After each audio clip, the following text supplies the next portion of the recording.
Makanya pernah saya kutip, pokoknya cerita tentang syukur dan sabar Nabi Musa yang paling akeh. Cerita di Bani Israel terbanyak Nabi Musa. Ada seorang fakir miskin, gak punya apa-apa, melarat datang sama Nabi Musa. Ya Nabi Allah Musa, iya, tolong kasih aku resep untuk kaya. Dan setiap tamu datang ke pondok, 65% pertanyaannya sama seperti pertanyaan orang miskin ini. Sing jaluk jopo tolak melarat, sing jimat tolak lunas, ayo kon lunas udah wakeh. Sehari saja berapa kali sampai aku gak ngatasi Cak Win, tak panggil atasi Cak Win. Insya Allah sudah beres Pak. Sudah 95 juta. Datang pulang lunas. Gak percaya praktekan langsung lunas. Apa kuwi? Rahasia. Ya Nabi Allah, berilah aku resep agar hidupku tidak miskin seperti ini. Hidupku sempit. Orang gak ada yang percaya sama saya. Istri gak percaya, anak gak percaya, tetangga gak percaya, kerja gak dipercaya. Untuk kuli bangunan saja saya ditolak. Tolong Nabi Allah, beri aku doa agar hidupku menjadi mapan. Nabi Musa menjawab, aku memberimu resep agar engkau besok langsung menjadi orang kaya. Apa ya Nabi Allah? Bersyukurlah. Orang ini bantah, yang aku buat bersyukur apa? Allah itu sudah banyak ngasih kesulitan terhadap hidupku. Hidupku itu sempit, kok kon syukur sing tak syukuri apa nih? Nabi Musa yo menang. Ya sudah, pulang saja. Itu resepnya. Akhirnya orang ini sampai mati miskin dan sempit. Selang beberapa hari ada orang yang kaya raya datang kepada Nabi Musa. Ya Nabi Allah Musa, saya itu orang kaya di kampung, sehingga kadang-kadang kekayaan saya menyita waktu ibadah saya.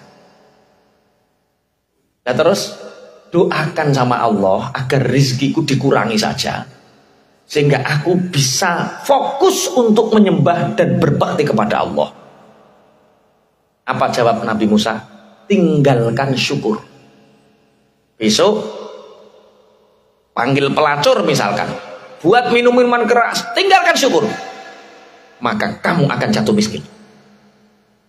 Orang ini mengatakan, bagaimana aku bisa meninggalkan syukur wahai Nabi Allah Musa, sedangkan aku tidak mampu berjalan kecuali atas rahmat Allah, tanganku tidak bisa bergerak atas izin kecuali atas izin Allah, mataku tidak bisa berkedip kecuali atas rahmat Allah, kupingku tidak akan mampu mendengar kecuali atas rahmat Allah. Rahmat Allah menguasai diriku. Bagaimana aku meninggalkan syukur?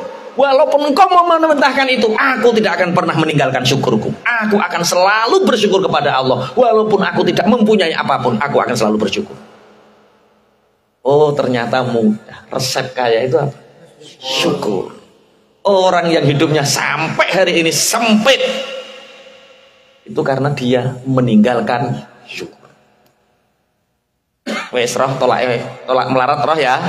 Apa? Syukur. Dimulai dari bangun pagi, alhamdulillahilladzi ahyana ba'dama amatana wa ilaihin nusyur. Ketemu bojo guyu, disayang, neng jeding, wudu, sholat, ketemu tonggo, guyu, ketemu cah cilik, mesem, ketemu tonggo, piye bro? Lakukan seperti itu. Maka hati kita akan bahagia, dan hati yang bahagia itu menjadi tolak ukur keberkahan kita. Pun alladzina yastahibbunal hayatat dunya. Yang pertama, orang-orang kafir itu adalah orang-orang yang hubud dunia. Kemudian wa yasudduna an sabilillah. Orang-orang kufur itu orang yang selalu melawan dari jalannya Allah, menyimpang dari jalannya Allah. Wa yabghunaha iwaja. Barang sing apik-apik wis bener dienggok nih. Yang betul-betul sudah lurus dibengkokkan. 3 ciri kekufuran. 1, hubbud dunya. 2, melawan atau mencegah sesuatu dari jalannya Allah. Yang ketiga, membelokkan sesuatu yang lurus. Ulaika fi dhalalim ba'id. Mereka ini adalah orang-orang yang tersesat, yang sangat jauh sekali. Jadi sebenarnya pelajaran malam ini adalah syukur itu manajemen. Syukur itu manajemen terbaik kita. Bukan finansial literasi, bukan. Bukan masalah ilmu kita, bukan. Bukan masalah circle kita, bukan.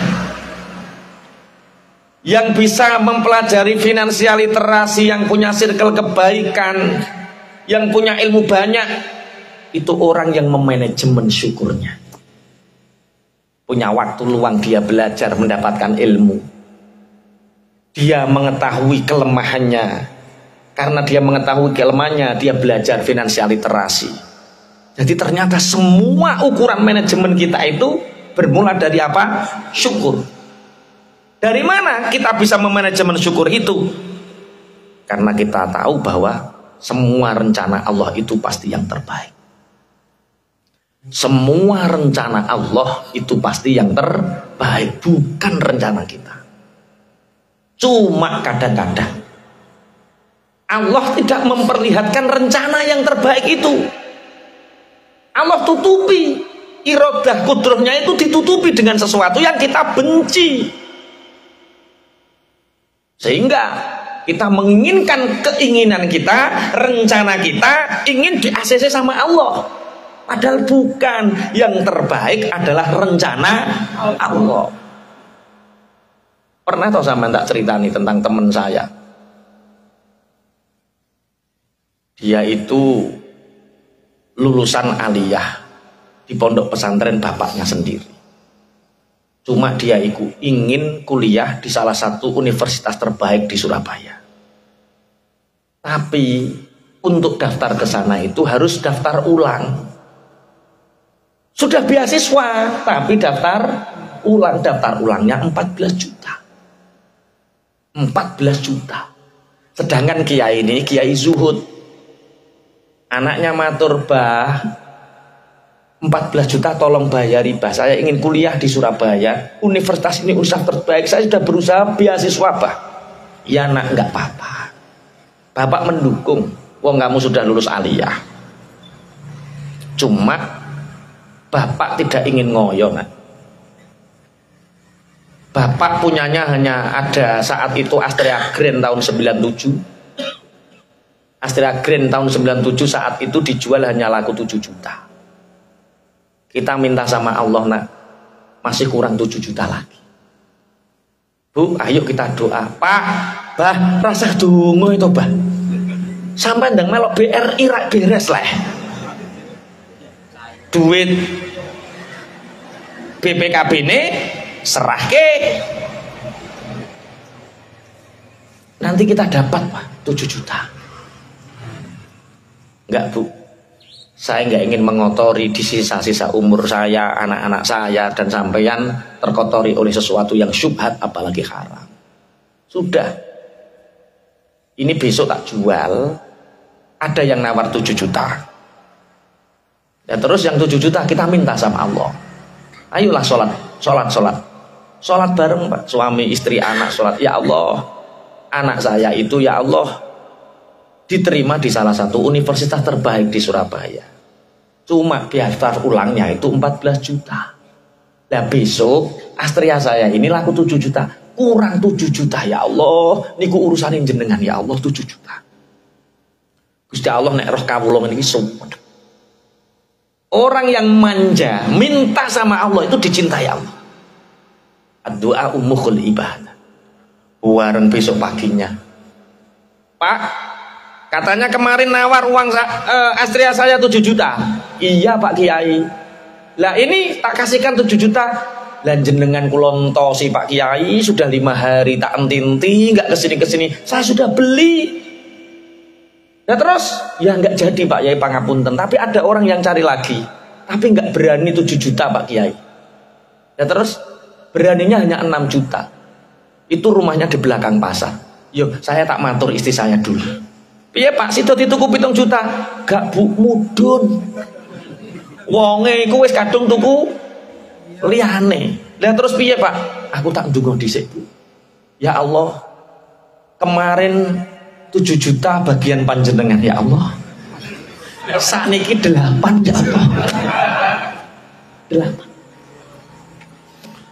Akhirnya pergi ke belakang pasar, sepeda motor dijagang, kunci lali nyepentek.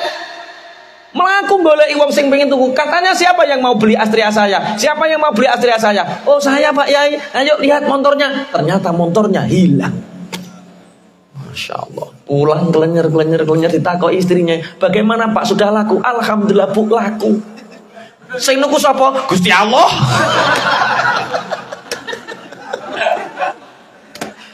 Sing niku sapa Gusti Allah? Ndonga ya Allah. Kemarin 8 juta, sekarang 14 juta ya Allah. Niku bagianin jenengan ya Allah. Sampai 2 minggu daftar ulang ini ditutup dan anak ini didiskualifikasi karena tidak membayar uang pendaftaran 14 juta. Akhirnya anak ini marah. Bapak, gara-gara Bapak nggak mau hutang, gara-gara Bapak nggak mau ambil uang di bank, gara-gara Bapak idealis dengan pemikiran Bapak sehingga anak menjadi korban, saya nggak jadi kuliah. Nah, mungkin ini rencana Allah yang terbaik. Bukan, ini rencana Bapak. Ini bukan, ini rencana Bapak. Sudahlah, daripada mondok tidak, kuliah tidak, saya mau ke Jakarta. Jakarta apa? Jadi tukang cuci mobil. Nah, di cucian mobil ini ada pamflet, siapa yang ingin kerja di Australia itu boleh daftar, nanti potong gaji. Akhirnya lah yo di Jakarta kuliah tidak, sekolah tidak, hanya karena nuruti emosi, akhirnya dia kerja cuci mobil. Lebih baik yo dadi TKI. Gaji ini rotok gede nih Australia. Akhirnya pulang ngambil ijazah. Mau kemana nak? Mau ke Australia Pak. Bapak nggak bisa ngasih apa-apa nak. Bapak yo ngajar ngaji seperti ini. Enggak butuh. Saya mau ke Australia. Nanti potong gaji. Yang penting Bapak ridho. Iya nak, wis tak ridhoi nak. Ingatlah nak bahwa rencana Allah itu pasti yang terbaik. Allah nyusun rencana itu kadang tidak sesuai yang kita inginkan. Pergi kursus dan lain sebagainya, diterimalah dia di Australia kerja, ternyata sama orang Indonesia yang sudah sangat lama di sana, jadi sopir lah, namanya sopir di luar negeri. Anak dari kecil di pesantren, lulus aliyah, pagi baca Quran, maghrib baca Quran, sholat sergap. Keluarga muslim di Australia orang Indonesia ini takjub, ya Allah nak, macamu Quran kok enak. Bisa nak artinya? Sedikit-sedikit bisa Pak. Diartikan. Ya Allah nak, saya mendapatkan pencerahan dari sampean sejak di sini. Sampean nggak sekolah nak, cerita panjang lebar bahwa saya mau kuliah di Indonesia. Oh, cerita. Ijazah kamu dibawa nak, dibawa. Saya itu terbaik loh se-Jawa Barat Pak, dilihat. Nah, di Australia itu ada universitas terbaik, Melbourne University. Ini universitas terbaik. Ini tidak hanya di Australia, ini di dunia diakui. Nah terus kamu ikut daftar. Saya nggak mampu untuk bayar. Gaji kamu tetap utuh. Lah siapa? Tolong ajari kami baca Quran, anak-anak kami baca Quran, ibadah kami tolong perhatikan. Maka kamu tak kasih beasiswa di Universitas Melbourne ini. Kalau ini dia tidak, kalau dia dapat uang 14 juta, dia hanya kuliah di Surabaya. Tapi gara-gara nggak dapat, ya kan inna ma'al usri yusra, fa inna ma'al usri, untuk bisa kuliah di Melbourne University harus kehilangan 14 juta dulu. Iya, wis digenepno. Kok sepeda motor digenepno. Paham ya maksudnya ya? Jadi asa antakrahu syai'a wa huwa khairul lakum. Mungkin hari ini kita membenci keadaan kita. Mungkin hari ini kita membenci nasib kita. Mungkin hari ini kita nggak suka dengan keadaan kita hari ini. Tapi ingat, rencana Allah pasti yang terbaik. Dan syarat untuk mendapatkan kebaikan itu ridho. Engko lagi oh iya iki apa umpama kaya aku gak serengen karo bapak ra teko kene. Umpama aku oleh 14 juta ora iso teko kene. Wa sa'an tuhibbu syai'a wa syarrul lakum. Kadang apa yang keadaan yang kita cintai hari ini itu justru kadang buruk untuk kita. Bahasa ngeten iki saged dipahami nggih? Jangan menjadi orang yang hubud dunia. Hubud dunia itu menyiksa. Seperti minum air laut, semakin diminum semakin haus, semakin makan kuaci, kesele mesti, wareg ora, senep yo. Iku mangan apa? Kuaci.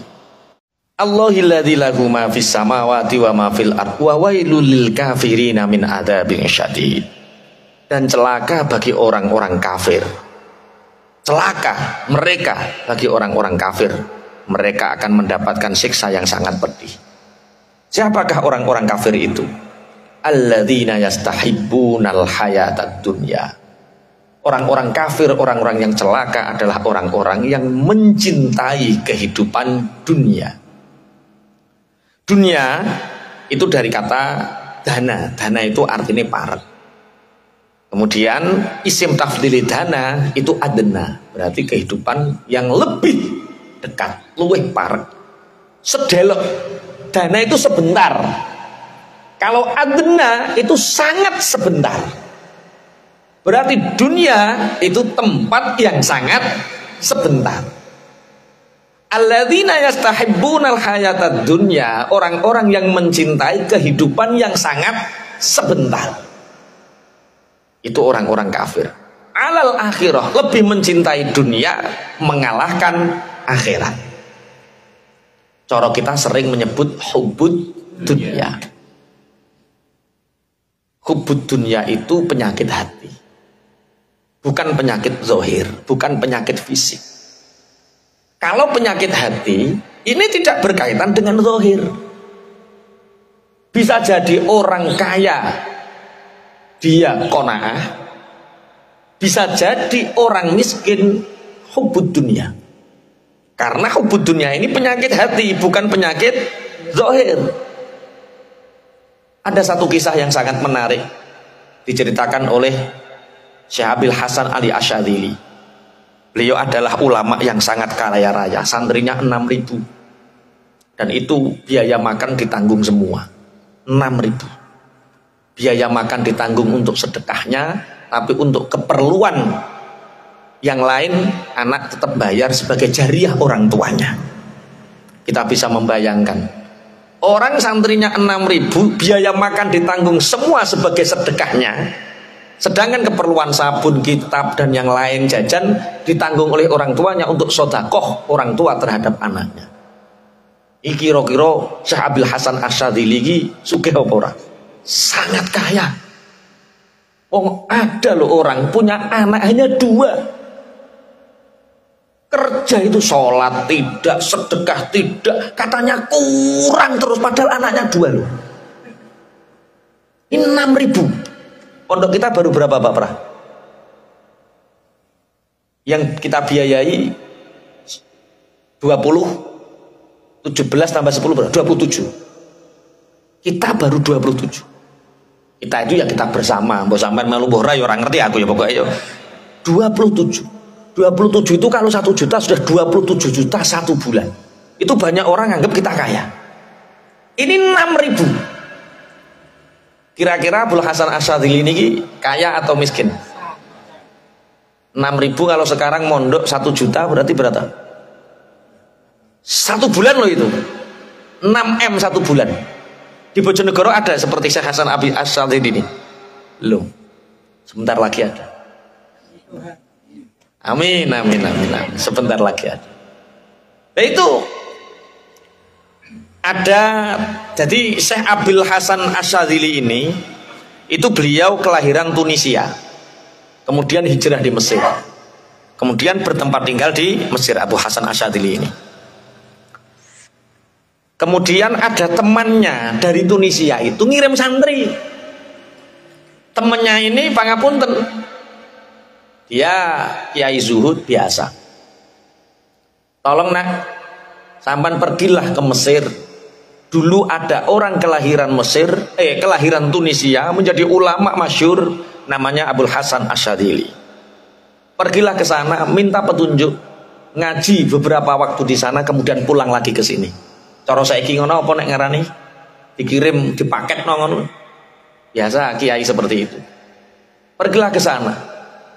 Perbedaannya sangat jauh sekali. Sampai di Abul Hasan Asyadzili kaget. Karena Abul Hasan Asyadzili itu pakaiannya rapi. Baunya wangi. Tempat duduknya mewah. Rumahnya megah. Kaget. Bahkan Abul Hasan Asyadzili itu punya kendaraan yang di Mesir itu paling indah. Ditarik dengan beberapa kuda, terus cara saiki jogging apa? Wis pokoke cara mobil paling mewah cara.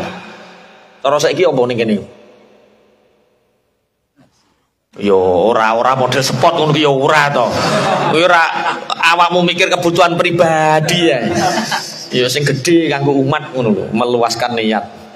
Nah, santri ini mikir, apa enggak salah kiai saya nyuruh saya ke sini?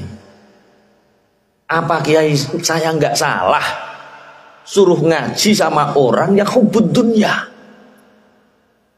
Akhirnya matur sama kangkang sing gede-gede, untuk menulis Abul Hasan Asyadzili bukan sembarangan orang. Sampai ngaji sama sing gede-gede dulu, nanti kalau ditimbali beliau akan bersok, kamu ditimbali. Betul ngaji sama kangkang. Ternyata santri-santrinya Abul Hasan Asyadzili nggak pernah bahas dunia. Yang dibahas ilmu ghirohnya ilmu luar biasa. Sampailah santri Tunisia ini dipanggil. Kamu dipanggil yai, ditimbali. Nah, sampaikan kepada kiaimu. Apa Syekh? Hilangkan sifat hubbud dunia. Karena hubbud dunia ini yang menjalar kepada karakter kekafiran. Kadal fakru ayyakuna kufron. Dikupas habis tentang hubbud dunia ini, santri ini pulang apa gak salah ya? Mosok kok sing sugih nuturi sing melarat aja leh hubbud dunia. Sepanjang perjalanan dia itu teringat beberapa bulan di rumahnya Syekh Abul Hasan Asyadzili. Aku tahu bahwa pembantunya itu jumlahnya 16. Jadi saumai Syekh Abul Hasan Asyadzili pembantunya 16. Karyawannya sekian, kabeh hafal betul santri ini. Pulang, nah, dapat pesan apa dari Syekh Abul Hasan Asyadzili? Pak Kiai, saya dapat pesan, tolong Pak Kiai hilangkan sifat hubbud dunia. Langsung diluk nangis ini kiainya, yang Tunisia nangis. Masya Allah, begitu makrifatnya Syekh Abul Hasan Asyadzili. Saya tiap hari itu mikir, besok santri saya bagaimana, anak saya bagaimana, pondok saya bagaimana. Saya dipikir dunia. Sedangkan Syekh Abul Hasan Asyadzili dengan kekayaan seperti itu tidak pernah sedetik pun mikir dunia. Nah, awakmu sing ndi? Duwe ngeten, sampean duwe mobil 10 ora tau mikir. Karo duwe Mio abang mbok pikir terus piye bensine, piye pajeke, piye nek mogok. Iku sing hubud dunia sing ndi kira-kira?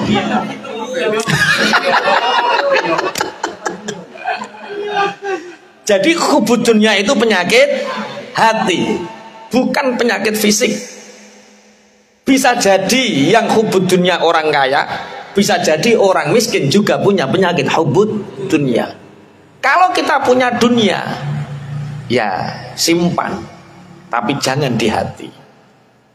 Kita boleh genggam dunia, tapi jangan di tangan kita. Di mana kita menggenggam dunia? Diberikan kepada umat. Di mana kita menyimpan dunia?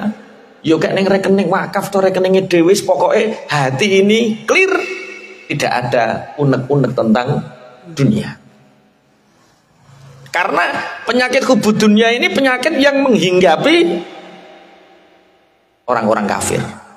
Jadi ciri khasnya wong kafir niku hubud dunia. Lah hubud dunia itu yo duwe ciri-ciri.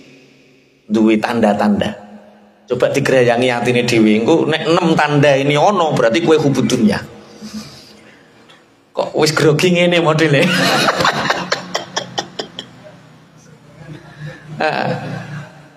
Apa Pak Ikram tanda-tandanya hubud dunya Pak Ikram? Ora roh wong ora duwe penyakit kuwi ya. Sing duwe penyakit mesti ngerti tanda-tandane hubud dunya. Apa Mas Taim? Tanda-tanda hubud dunya. Oh, dia orang ngerti, orang duwe penyakit. Lah kok terus aku mbok darani Pak Yai nerangno berarti duwe penyakit. Wah ngene ta wong suudzon eleke ngene.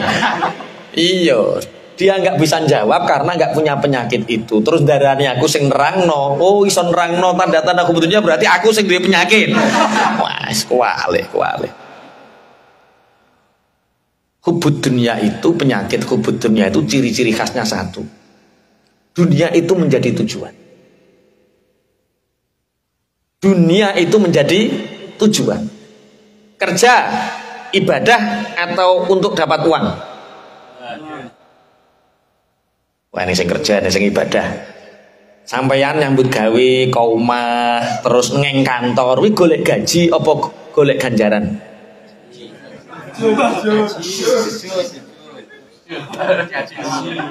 Wa ma khalaqtul jinna wal insa illa liya'budun. Jadi purpose of life kita, tujuan hidup kita adalah ibadah. Satu.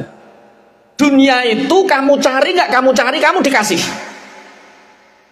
Makanya orang yang menjadikan dunia yang menjadi tujuan nanti wateke welek. Sing koncone direkal piye carane gak diterima kerja.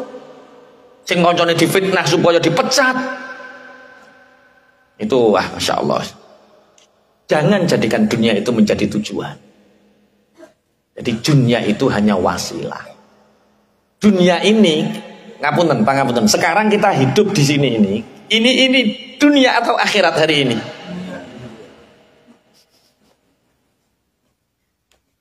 Kowe ku asline makhluk akhirat. Cuma ketelarak ning dunya. Sekarang kita sedang ketelarak. Ojo ke mampir lah. Mampir kan sangat sebentar sekali. Makanya dunia itu dari kata dana. Di isim tafdhil adna. Jadi waktu yang sangat singkat. Itu jenenge dunia. Makanya monggo ditata urip kula jenengan iki kongkon nglumpukno dhuwit apa kongkon ibadah? Ibadah. Dodolan es ngoten niku niat ibadah apa niat golek dhuwit? Ibadah. Umpama gak payu ibadah.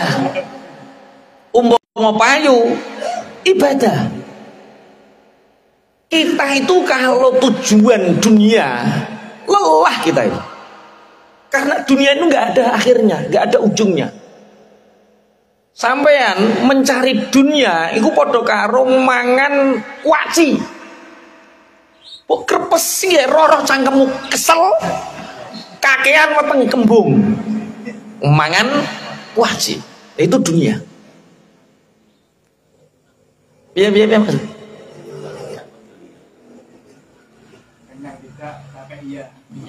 Lah yo kenyang tidak, capek iya, itu mangan kuaci.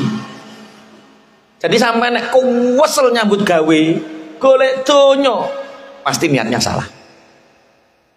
Itu bukan ibadah. Itu golek kuaci. Nek ra putih mangan kuaci, ya ngombe banyu segoro. Semakin diminum semakin haus, semakin diminum semakin haus. Karena apa? Menjadikan dunia menjadi tujuan. Maka ayo kembali ke purpose of life kita, tujuan hidup kita. Manusia diciptakan untuk ibadah. Dunia itu kita cari atau kita tidak cari. Dunia kita ngoyo atau tidak ngoyo. Dunia ini sudah disediakan oleh Allah. Lah kok kamu ketipu? Dunia mbok kejar, akhirat dilupakan. Itu yang pertama. Apa? Orang yang hubud dunia itu menjadikan dunia menjadi tujuan. Yang kedua, ciri khas orang yang mencintai dunia itu dia lalai dalam ibadah. Karena tujuannya hanya dunia, maka ibadahnya ketelarak. Sholat tidak dikerjakan, puasa ogah-ogahan, sedekah apalagi. Sedekah lo gawe apa? Nek gawe apa cek maklum. Saya pernah itu ngomong sama orang. Kak gak leren dhisik kak mergawe kok gak panasen. Lah iya Pak Yai ngene iki dibliduki wong wedokan wae. Delok to sing manas aku, sing meruntus aku, sing masyaallah lara ngene iki teko omah duit sing nampa wong wedokan. Ngene iki njaluk duit kopi nu ngremil kaya wong ngemis. Apa ya wong-wong dibliduki wong wedokan. Aman yo tau duwe perasaan dibliduki bojomu. Sampean sing kesel nyambut gawe tapi seakan-akan kita tidak dapat apa-apa. Yo mau oleh opah nek wayah bengi tok kuwi kaya.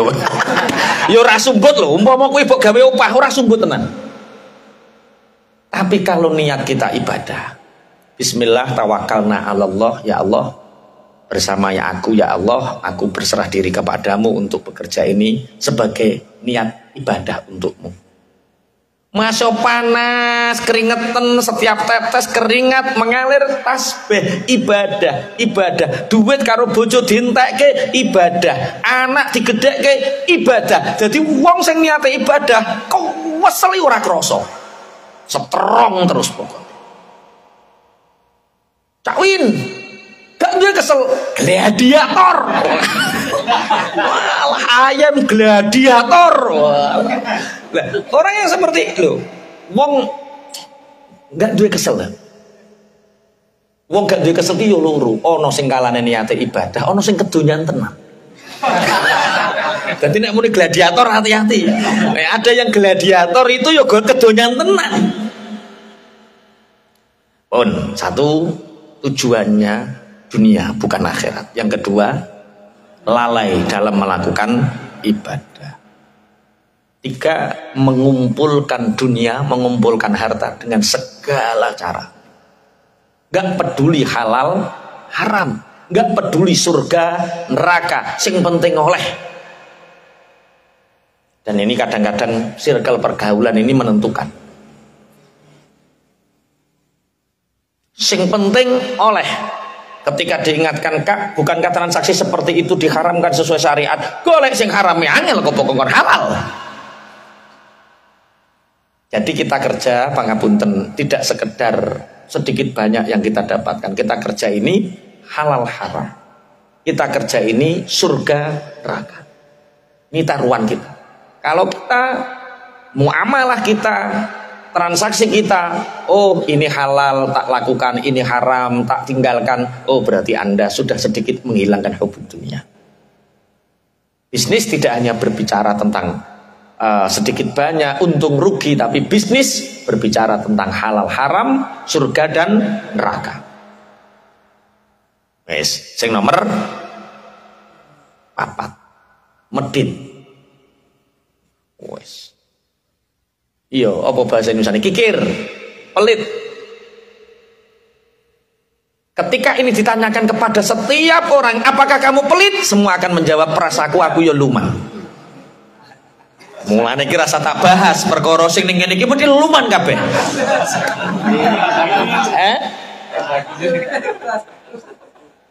Makanya nanti yang paling banyak dihisab di akhirat itu dosa-dosa pelit Anda karena Anda gak pernah merasa pelit. Iki halas kabeh. Ciri-ciri hubud dunia, satu, tujuannya hanya dunia bukan akhirat. Iki dudu aku. Lalai dalam ibadah, oh dudu aku cek sholat aja, dudu aku. Yang ketiga, dengan segala cara untuk mengumpulkannya, wah dudu aku. Pelit, tambah dudu aku. Ngaji kok alas terus sih piye? Wes, ijek selamat ya. Oh alhamdulillah selamat. Ijek kurang loro. Yang ke 5 itu serakah. Serakah itu tamak. Tamak itu rakus. Rakus itu ingin merampas hak orang lain. Mestinya bukan haknya, pokoknya aku kudu oleh. Jabatan iku kudu aku sing dadi. Oh, itu harus ponakanku yang jadi. Sawah itu harus kena saya. Apalagi pekerjaan itu harus saya. Oh itu pokoknya serakah, rakus, tamak. Itu tanda orang yang hubbud dunya. Yang ke-6, yang terakhir ya. Yang ke-6 tidak bisa bersyukur. Kurang. Orang yang hubbud dunya hidupnya selalu gelisah. Ape turu mikir, anak masih bayi, tabunganku kok lagi 20 juta, sampai nek sekolah SMA piye? Lah yo anak bayi lho sing dipikir anak cek, sampai nek SMA piye? Anak wis SMA sing dipikir anakku mergawe opo, tak golek tanah ning ndi? Astagfirullah. Jadi orang yang hubbud dunya itu hidupnya tidak pernah bersyukur. Gelisah terus. Mikir piye sesuk. Lah, apakah cukup mengetahui alladzina yastahibbunal hayatad dunya 'alal akhirah? Ciri-cirine wis kabeh apa demo? 1, dunia menjadi tujuan. 2, lalai dalam beribadah. 3, mengumpulkan harta dengan segala cara, agak peduli halal haram. Yang 4, kikir. Yang 5, serakah. Yang 6, tidak bersyukur. Lah, cara menanggulangi ini apa? Ini kan penyakit hati. Kita harus tahu cara menangkalnya. Piye Pak Ikram, cara menangkali penyakit hubbud dunya? Fafiru ilallah, berlarilah kepada Allah. Wong kok kon pelayon. Fafiru ilallah. Piye Mas Taib? Tawakal pasrah terus tengok-tengok ra lapo-lapo ngono.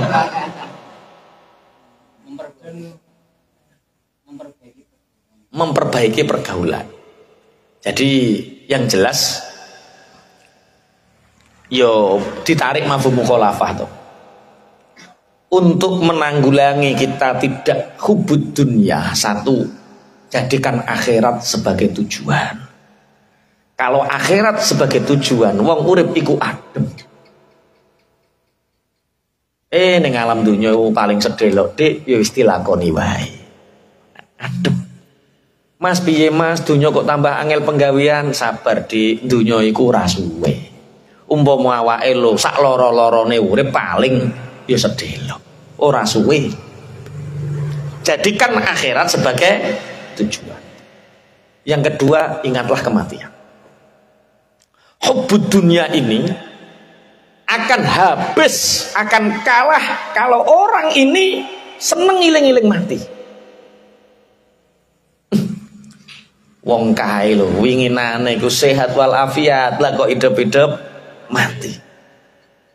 Omah makrung dibangun, kerja di Taiwan, Masya Allah, rumahnya megah. Paulang, dadak bojone digawa lanangan liya, kena jantung semaput mati. Terus mbok iling-iling, ya Allah, omah sakmono gedene dibangun jebule ora kanggo. Perkara teko omah kena jantung mati. Ingat kematian. Semangat dunia ya Allah lah kok kena liver wetenge gudi lah hidup mati. Wes ngene iki akhirat akan menjadi tujuan. 1, jadikan akhirat sebagai tujuan. 2, ingat tentang kematian. Yang ketiga, tanamkan sifat qanaah. Qanaah niku napa? Nerimo.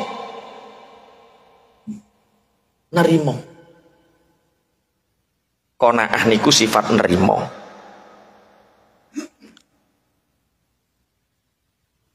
Ada seorang miliarder, ini tentang qanaah. Ada seorang miliarder,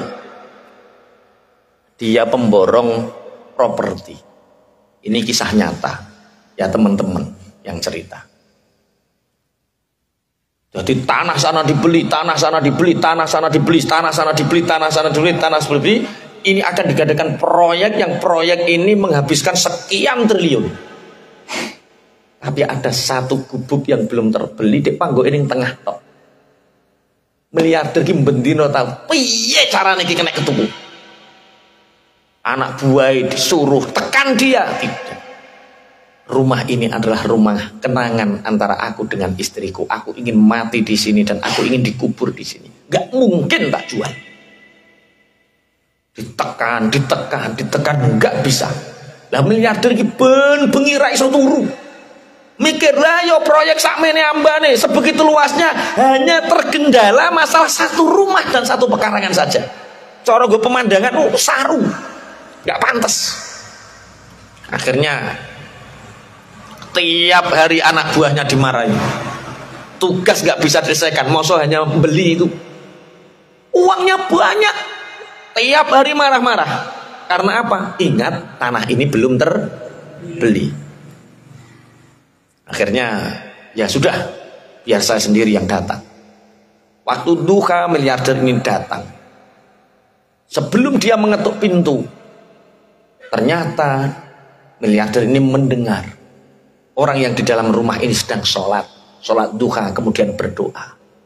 Ya Allah, alhamdulillah atas segala nikmat-Mu ya Allah. Aku 3 hari ini belum makan.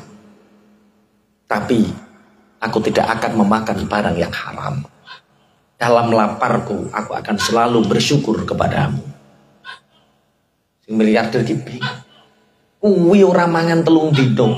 Iso sujud, iso syukur, matur nuwun ning gone Gusti Allah, padahal 3 dino urung mangan. Sedangkan dia uangnya sebegitu banyak, marah tiap hari, karyawan diseneni tiap hari. Ya Allah, terima kasih atas semua yang Kau berikan kepadaku. Umur ini, jasad ini, fisik ini jadikan saksi, aku bersyukur kepadamu ya Rabb. Akhirnya penasaran miliarder. Assalamualaikum. Waalaikumsalam. Alhamdulillah, alhamdulillah, alhamdulillah. Dibukakan pintu. Orang yang punya rumah ini nggak kenal kalau ini bosnya properti itu. Kaget, Pak, saya kesini nggak bawa apa-apa. Kenapa Bapak membaca alhamdulillah? Saya kesini nggak ingin memberi makan Bapak. Saya kesini hanya ingin bertamu. Kenapa tiba-tiba Bapak mengatakan alhamdulillah? Dia mengatakan, aku bersyukur Allah telah mengirimkan orang kepadaku dan mendoakan keselamatan untukku. Engkau datang dengan mengucapkan salam. Itu adalah anugerah yang luar biasa bagiku. Allah mengirimkan seorang hamba untuk mendoakan selamat untuk. Selain itu, aku tadi melihat Bapak setelah sholat, aku melihat Bapak selalu memuji Allah, bersyukur, sedangkan Bapak sudah tidak makan 3 hari. Aku bersyukur karena mata ini masih bisa melihat. Aku bersyukur karena lisan ini masih bisa berzikir. Aku bersyukur karena telinga ini masih bisa mendengar. Bingung wong iki. Nah, yo. Wong duwite akeh ngono nyaprut ae. Ana sing duwite akeh nyaprut ae. Iku tanda. Tanda kaya miliarder iki maksudnya. Latihan senyum. Wis pokoke latihan guyu. Yo aja guyu dhewe. Guyu dhewe ditambahno ning rejoso sampean. Ya minimal latihan bahagia. Termasuk senyum bahagia itu sebagai ungkapan syukur. Kita diberi iman, kita diberi Islam, kita diberi mata yang melihat, kita diberi lisan yang bisa berzikir. Ya itu caranya seperti itu. Hati yang qanaah. Orang yang tidak punya rasa qanaah niku menikmati nggak bisa, Pak. Diceritakan itu pada malam hari raya. Kalau nggak salah yang menceritakan Ibnul Qayyim itu menceritakan dalam sebuah kitab, di malam hari raya itu biasanya kan beli daging. Orang-orang semua beli daging. Ada keluarga miskin pingin beli daging ayam atau pingin beli daging sapi, tapi sama Allah nggak ditakdirkan untuk mampu pas hari raya. Lu bangetan tanggane yurane sing kei fitrah. Akhirnya menggerutu terus. Di pasar ketemu temannya, "Cak, Beli apa? Daging malam hari raya kok. Mas, daging malam hari raya kok. Malam hari raya nggak bisa beli daging, menggerutu hatinya. Kenapa orang-orang bisa beli daging, saya nggak bisa? Ulang, ketap ketip. Sesuk wong-wong sarapan daging. Aku sesuk sarapan op. Akhirnya subuh dia mandi mau sholat. Digugah karo bojone, dipanggil sama istrinya. Mas, ya dek, sarapan dulu. Sarapan apa dek? Cara kene semongko. Semongko iku jerone enak, eneng kulite. Semongko. Dek, mosok enak semongko dek. Masih ada menggerutu. Teman-temanku setiap ketemu sarapan hari raya itu ya daging dek. Mosok banget temen awake kok melarat mangane apa? Semongko. Mangan semongko wis ora krasa enak perkara pikirane daging. Dadi wong gak bersyukur, lara ngenes mangan semongko sing legi ra krasa legi perkara daging. Daging urung ketuku semongko ra krasa enak. Akhirnya wis semongko lah kerakut gua ning jendela. Dadi sampai ciri bojone sing wedok, Mas, sabar Mas, apa wi? Nggo tombo mangkel. Semangka yang mestinya manis, rasa enggak enak, dilampiaskan. Akhirnya orang ini mau sholat Id, bawa sajadah, bawa surban, berangkat. Ternyata ada orang yang lebih miskin dari orang ini. Ketika hari raya dia mau berangkat, ternyata di bawah jendelanya ini ada orang yang lebih miskin. Dia itu ngerokoti apa? Kulit semongko dan mengatakan, alhamdulillah ya Allah, aku mendapatkan rezeki tanpa ikhtiar. Dikerokoti sing tipe-tipe semongko sampai kulitnya tipis ya. Dikerokoti, alhamdulillah. Setiap hentakan bibir giginya itu, alhamdulillah ya Allah, alhamdulillah nikmatnya ya Allah, alhamdulillah nikmatnya Allah. Yang melempar semangka ini nangis Pak. Isin karo pangeran. Makanya tolong, nek sampeyan kuwate mampu tuku sambel pagi hari, sambel korek tempe purno. Tempe purno itu tempe udo lho, tempe purno tempe opo. Jadi sambel korek tempe purno nikmati, engko krasa enak, meruntus seger nikmat. Temeding nikmati. Tapi kalau harapannya pangapunten, sing ning ngarep ana tempe purno sambel korek, pikiran kita melayang tentang daging. Gak krasa enak, daging ora ketuku, nelongso. Sing ontel ya nikmati ontele. Anggapen goes gratis. Orang-orang itu ingin goes tiap hari. Gak ada waktu kita bisa goes terus loh man. Nikmat. Yang punya minyak merah ya dinikmati. Wis ganti dah. Iya, alhamdulillah diganti karo Gusti Allah. Iya, dinikmati. Apapun yang kita punya nikmati. Itu namanya qanaah. Yang membedakan kaya dan miskin itu apa? Qanaah, hati yang qanaah. Kalau kita punya hati yang qanaah, masya Allah, sedikit apapun pemberian dari Allah itu akan terasa besar nikmat karena kita qanaah. Tapi kalau hati ini tamak, rakus, serakah, berapapun yang Allah kasih kepada kita, nggak ada nilainya. Dianggap ora eneng, terus kurang. Kok nek ngerti kandhane wong ya aja ngono lek, sabar sing qanaah. Jenenge menungso ki makhluk sing serba kurang yo. Bantai. Iso dalil jenenge menungso ki yo sifate serba kurang. Lah yo nek serba kurang ki yo direm. Jenenge napa? Qanaah. Satu, untuk mengobati hubbud dunya. Untuk mengobati hubbud dunya, satu, jadikan akhirat sebagai tujuan kita. Dua, ingatlah kematian. Tiga, qanaah. Yang keempat, perbanyaklah zikir. Kenapa perbanyak zikir? Karena hubbud dunya itu dari pikiran dan hati yang selalu mikir dunia. Ini ilmu rahasia, tapi kok di live ya rahasia. Wis ora apa-apa, wis rahasia untuk umum. Jadi sebenarnya kenapa banyak orang yang punya harta kemudian diuji sama Allah? Kenapa orang punya istri cantik diuji sama Allah? Kenapa orang yang punya anak nurut diuji sama Allah? Ujian, semua ujian itu karena Allah cemburu. Allah sayang terhadap kita, kemudian Allah cemburu sama kita, maka yang kita cintai selain Allah itu menjadi ujian. Contoh, zaman Mas Toib Cek Joko, bedo bocah wedok jenis Siti, dibedo setiap hari chat, assalamualaikum mami, waalaikumsalam papi, misalnya. Terus tiba-tiba seminggu tidak ada chat, tidak ada kabar, tidak ada chat, di chat tentang satu.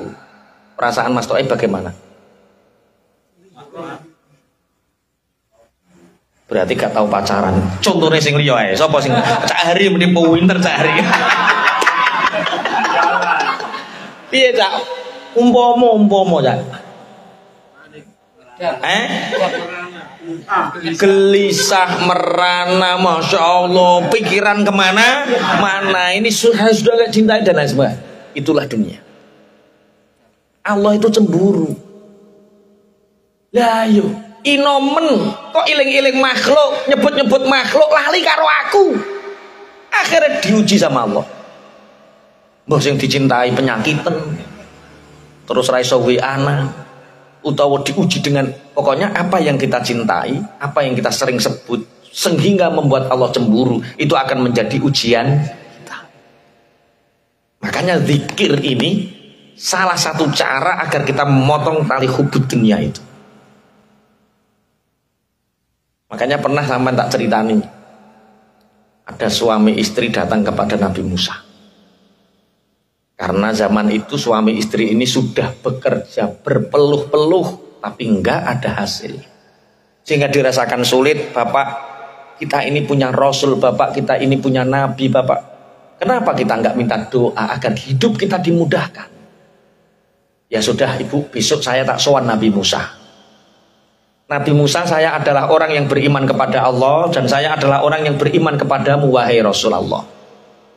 Terus aku datang ke sini mengharap tabarruk keberkahan doamu wahai Nabi Allah. Hidupku berpuluh-puluh tahun aku jalani dengan istriku, hidupku semakin susah, ekonomi semakin sempit. Apapun yang aku kerjakan belum juga berhasil. Dagang, uang dibawa lari orang, bertani dihabiskan hama. Apapun yang aku kerjakan sudah mentok ya Nabi Allah, sudah mentok. Tolong, engkau adalah kalimullah, engkau adalah Nabi dan Rasul yang sering diajak bicara sama Allah. Tolong permasalahanku ini sampaikan kepada Allah. Lah yo, wong jenenge Nabi Musa, ngono yo engko tak kandakno Gusti Allah. Nabi Musa, ya ngono. Akhirnya tunggu sebentar. Nabi Musa masuk ke dalam kamar, beliau munajat kepada Allah, ya Allah engkau maha mengetahui tentang cerita suami istri ini. Apa yang ingin aku sampaikan kepada mereka ya Allah? Akhirnya Nabi Musa dikasih firman sama Allah, sampaikan bahwa dia boleh memilih 1 tahun kaya atau 1 tahun miskin. Miskin dulu, kaya, lalu kaya, atau kaya dulu baru miskin. Akhirnya Nabi Allah Musa ini, Pak, ini ada tawaran sama Allah. Dari Allah sampai dikasih tawaran. Tawaran apa? Sampai boleh miskin dulu baru kaya, atau kaya dulu baru miskin. Lah masalah ini saya harus rundingan dulu sama istri saya wahai Nabi Allah. Bareng rundingan, piye Bu? Lah nek cara sampean piye Bapak? Nek cara aku Bu, melarat-melarat dhisik gak apa-apa, sok nek wis sepuh sugih. Lah nek sampean Bu, ya ora kok. Awake iki njaluk donga ra wis katok melarat le, Pak. Ya sugih dhisik, engko tuwek-tuwek melarat ora apa-apa. Iki cara bojomu mulai sugih dhisik to melarat dhisik kira-kira. Akhirnya Nabi Musa dikasih tahu, oke, kalau minta kaya dulu dikasih waktu tenggang sekian. Cara misalnya kayamu hanya 3 tahun, setelah itu akan miskin lagi. Akhirnya, ya wis gak apa-apa jare bojone, gak apa-apa 3 tahun lah, sing penting tahu sugih timbang ra tahu sugih. Makanya sering teman-teman sudah bangkrut, pernah bangkrut 3 miliar. Alhamdulillah Pak, sampean tahu bangkrut 3 miliar, ya wis tahu sugih. Wong-wong lho pingin sugih rung keturutan. Sampean wis tahu sugih, alhamdulillah. Dene pengin sugih nek sampean ora keturutan kan sing penting wis tahu. Ya syukur. Sing duda-duda ora payu rabi. Suwe gak payu rabi duda pirang-pirang pripun Pak ya ngeten iki alhamdulillah. Sampean wis tahu roh rasane. Aku duwe batur Joko tuwek roh rasane. Kan yo disyukuri. Sing Joko tuwek yo alhamdulillah sampean to cek duwe harapan. Ana wong sing cek urung sampai Joko wis mati yo. Nek wis mati kan gur roh rasane, sampean dilungkas nek rabi wis roh rasane wis penak kan. Akhirnya cerita singkat, suami istri ini menjadi kaya raya. Tapi pikirannya tujuannya akhirat. Kata istrinya, Pak, mumpung kita kaya Pak, ini kan hanya 3 tahun, apa? Sedekah sebanyak-banyaknya pun kita kaya Pak, mumpung kita kaya. Bu, nanti kita kalau sudah miskin malu loh Bu. Lah yo wayah sugih kira eling apa-apa, dik sedekah, bareng saiki melarat neh, wis to Pak. Kita itu kalau enggak hari ini saat kaya, kapan lagi? Biarkan, ini rahasia kita dengan Nabi Allah Musa. Sudah sedekah, digenjot sedekah sampai lali nek wis luwih 3 tahun. 3 tahun berlalu masih kaya. Lah Nabi Musa wayah lewat, lho wong iki kok cek sugih. Secara konstitusi mestine wis melarat, hitung-hitungane wis melarat. Akhirnya Nabi Musa bertamu, Pak, perjanjian kan sudah habis. Loh, iya toh Nabi Allah? Iya kan lebih dari 3 tahun. Ini sudah hampir 4 tahun, Jek.